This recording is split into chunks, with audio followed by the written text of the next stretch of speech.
Hello everyone, this is Crota giving you game 1 in a best of 7 series between Root and Liquid. Here we have Root KiWiKaKi spawning as the yellow Protoss player on the south side of Blistering Sands. Meanwhile, we have Liquid Red spawning on the north side as the green Zerg. Now, one thing I will say, I am happy that Root KiWiKaKi is playing just because he does change up the outcomes and the matches just a little bit here. As long as just because he's not a Zerg player. So the only Protoss player in this game 1 series, so every single time I see him, it is a Zerg versus Protoss instead of Zerg versus Zerg. KiWiKaKi now setting up a pylon on this north ramp and will be making its way out to do some early scouting. Perhaps he will try to stop a hatchery being placed down, or Red may not even try to go for an early hatchery. He may just try to go for an extractor into a spawning pool. So Red just continuing the drone or power drone right now, trying to get as much of a strong economy as he can. Currently training up, or will be training up 3 drones as soon as that larva's there. There we go. Training up 3 drones, will be able to get a strong economy going. Meanwhile, KiWiKaKi should be getting up a gateway in just a moment. Perhaps a 13 gateway as soon as that probe is done making its way out. The probe is now wandering around the map trying to see what exactly Red is trying to go for. The probe still wandering around here and now will be making its way back to the south side, making sure there is not a hatchery. Meanwhile, we already see the gateway currently being warped in on the north ramp, and now we also see that spawning pool coming in from Red. Perhaps a probe sitting down over here waiting for a drone that will not be coming anytime soon, as we see the spawning pool and the extractor is up. So Red deciding to go more for a lings and a queen as opposed to that early hatchery, and instead of going for that early hatchery, this probe is just going to be sitting here and doing nothing for a very long time. Meanwhile, KiWiKaKi does have his assimilator up, or will be warping in that assimilator. It will be up in just a second. There we go. 3 probes quickly making their way inside in order to mine more gas and perhaps get more of a tech advantage. And now we see that the gateway has been completed. Cybernetics Core should be coming in online. There we go. 1 Zealot will be able to hold that position and hold that line for quite a while, as finally a drone is able to sneak its way south and now set up this hatchery over here. So Red deciding to go for a 14 hatchery after a spawning pool, and that extractor is up, only mining with 1 gas right now. So a little bit of a curious positioning, only mining 1 gas, deciding to get more minerals at this time. You can see him mining with, what, 13 minerals? Yeah, 13 drones on those mineral patches. And now I believe the probe is just going to activate a Xel'Naga watchtower instead, as it realized it wasn't going to be able to deal that much more damage in trying to delay anything else. We now see that the warp gate research is coming online. There is 1 gateway up, and there is currently 1 zealot sitting at that front door. All of this off of 1 gas so far. KiWiKaKi is still producing probes though, so he is not going for any 4 gate push, and I'm a little surprised that KiWiKaKi doesn't have any additional gateways yet. He is going for stalkers now, and that stalker should be able to sit on this back door very, very easily and offer some protection. The Overlord now in the air was not able to spot this one particular probe. Probe now going to activate this Xel'Naga watchtower instead. Very, very nice control of the mini-map, making sure that he doesn't lose this scouting probe. And now I believe this Zergling, however, may come across the probe and now start dealing some damage towards it. The probe going to try to walk up that ramp, see what it can see.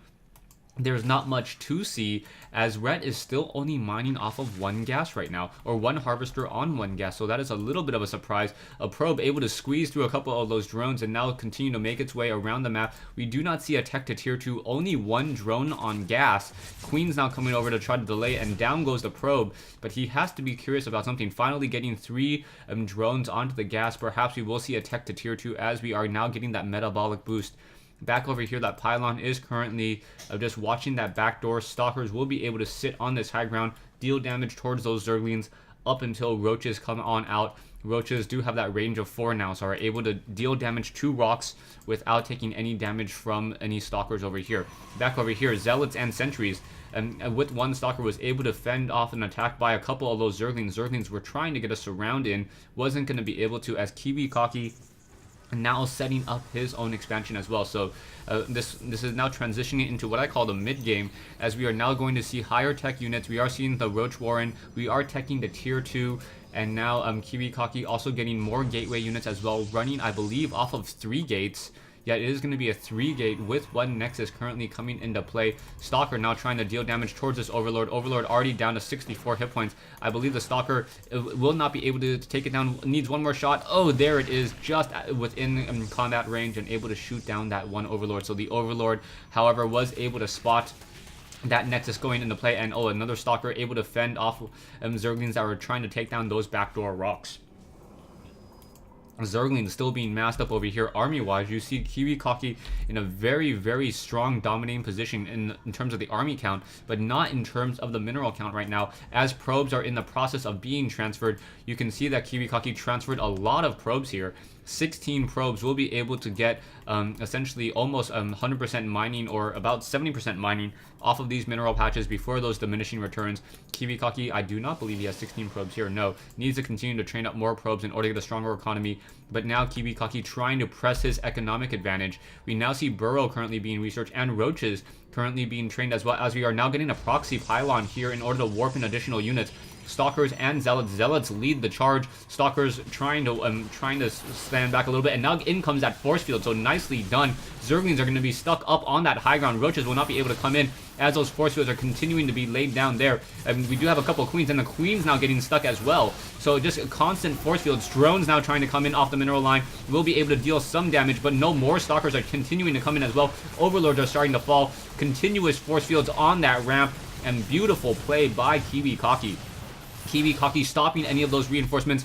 Red does have a decent sized army just waiting on the other side of that force field. The sentries are now starting to get picked apart. More and more queens and more units are going to start to fall once again. Roach is now trying to run away. Roach is finally able to come down that main ramp there, but that may be too little, too late, as so much damage has already been dealt to the expansion. Roach is now once again trying to come in, now able to pick apart once again many of those Roaches. Roaches are moving relatively fast because they are on creep, but those Stalkers should be able to kite even further if they decide to. Army-wise, 1,000 versus 950. Many of those Roaches are now going to start burrowing, and that is going to be absolutely critical. Burrowed Roaches by Rhett. And KiWiKaKi does not want to move in. As soon as he moves in along this south position, he's going to get flanked really, really badly by full hit point Roaches. And I believe Rhett has successfully defended this very aggressive push. You can now see, however, the Harvester count has switched. 47 for KiWiKaKi, Liquid Red now sitting at 37, perhaps both sides. Perhaps Red will be able to power drone a little bit, as that burrow does give him a little bit of an advantage. And being able to stick around with these Roaches, being able to get a lot of health out of them and a lot of mileage out of those Roaches. Stalkers now walking all the way back over here. We are going to get some photon cannons, which is absolutely important at this stage in the game, just because it does allow for detection. We are getting the movement speed on those Roaches as the Roaches are now pressing onto the back door. KiWiKaKi does not see this on his minimap. Well, he sees one Roach and that is it. And now he needs to move out. That backdoor rocks will get taken down. Stalkers now trying to make their way over here. We do see a Stargate now coming online, and now more units trying to be working. We need to get a Void Ray. One Void Ray will be able to deal a lot of damage towards those Roaches. However, he is currently supply locked at 92 over 84. as that one pylon was taken down at that backdoor ramp. Stalkers now trying to come in as well. Stalkers will be able to get in a lot of damage. Roach is now trying to snipe down that robotics facility. He does not know that there's already an observer in the air. And now, continues this fight. We do see a Stargate now trying to train up that Void Ray that I was speaking about earlier. And now a lot of Roaches are just trying to funnel their way through. There's so many Roaches. Roaches deal so much damage. Stalkers now trying to push back once again. There's one observer over here. Stalkers able to deal more damage continually as this one Void Ray needs to come out in a hurry. Roaches do have that movement speed now, and more Roaches are still being trained. Level 1 weapons upgrade coming online, and now this and one Stargate will be the difference, I believe, as those Void Rays are going to be able to deal so much damage towards those Roaches. Roaches do have decent movement speed, though. Movement speed of 3 right now, as those Roaches are now continuing to push out. The Observer is still in the air, preventing any of those Roaches from burrowing. Void Ray needs to come online, and there we go. Now that the Void Ray is in the air, the battle should completely change. Void Ray should be fully charged, able to get a lot of damage across multiple Roaches, and there we go. Rhett deciding to pull back. During that time, Rhett Rhett is currently sitting on a lot of roaches now. He has not expanded, and KiWiKaKi just giving a little funny face back as those stalkers and a void ray with some zealots on the move. Once again, there is one overlord in the air, and now observer also coming out. Groove spines coming online, so groove spines for those hydralisks. A very strong counter towards those void rays. Hydralisks deal a lot of damage, 12 damage per attack, and they attack relatively quickly as well. So the Void Ray now trying to come out. Roach is now trying to come in as well. And oh, those Roaches moving so quickly, but with 2 Void Rays in the air, they should be able to deal a lot of damage. And now perhaps try to supply lock Rhett. Zealot's now trying to move out. Stalker's now trying to come in as well. Queen's now trying to come in. There is one Observer in that group, and those Roaches are being forced to pull back, and one of those Queens are going to get taken down. No, it does not go down. Down to 1 hit point. There it goes. Stalkers and now Roaches are now trying to absorb so much of that damage, but the Stalkers are doing a great job of just trying to kite many of those Roaches, and now one very low hit point Void Ray trying to pull away as those Hydralisks and Queens are giving chase with that Void Ray now down to 10 hit points. It was taken down, but it lost also many of those, lost 2 Hydralisks and a Queen, I think. Void Ray continuing to push out, now trying to slow down the spread of that creep highway, getting many of those creep tumors. A nice back and forth battle here. Hydralisks are now going to focus down that one Void Ray. Void Ray already very, very low on hit points. Hydralisks are not standing up to the sheer size of KiWiKaKi's army. And now Liquid Red types out the full good game. So yeah, a really good game here on Blistering Sands. A lot of back and forth action. A 3-gate push, or I believe it was a 3-gate push. 3-gate push with a lot of sentries preventing any of those Roaches from coming down. I think one of the issues though was that KiWiKaKi had laid down too many force fields. He didn't wait until the next force field was about done. There was about 6 to 7 seconds left on that force field. Otherwise, he could have continued to put a lot more pressure down here on the ramp. Rhett with enough foresight to research Burrow, and that Burrow research was so critical in that fight, allowing him to burrow Roaches on this on the north side of this choke point here, preventing KiWiKaKi. Even though KiWiKaKi had the larger army, he never really wanted to try to engage, just because the Liquid Red had so many Roaches. He could have easily popped up, flanked, and sniped down 2 or 3 Stalkers very easily, and then tried to burrow those lower hit point Roaches. And Rhett came back with a very, very strong counterattack, destroying the backdoor rocks.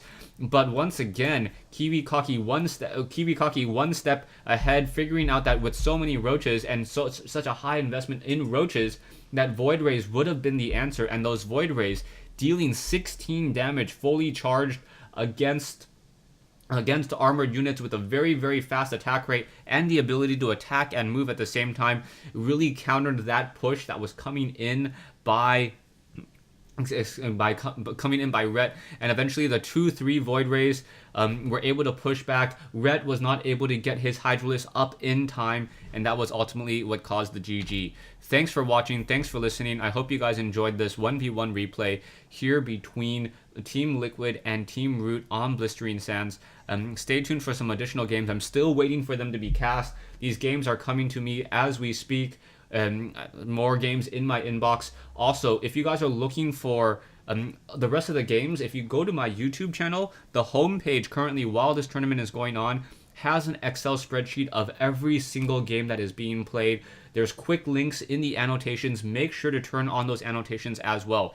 On top of that, I will leave a link to the wiki page or the Wikipedia page that will allow you to quickly find those games as well. Once again, thanks for watching. Thanks for listening. I hope you guys enjoyed this game.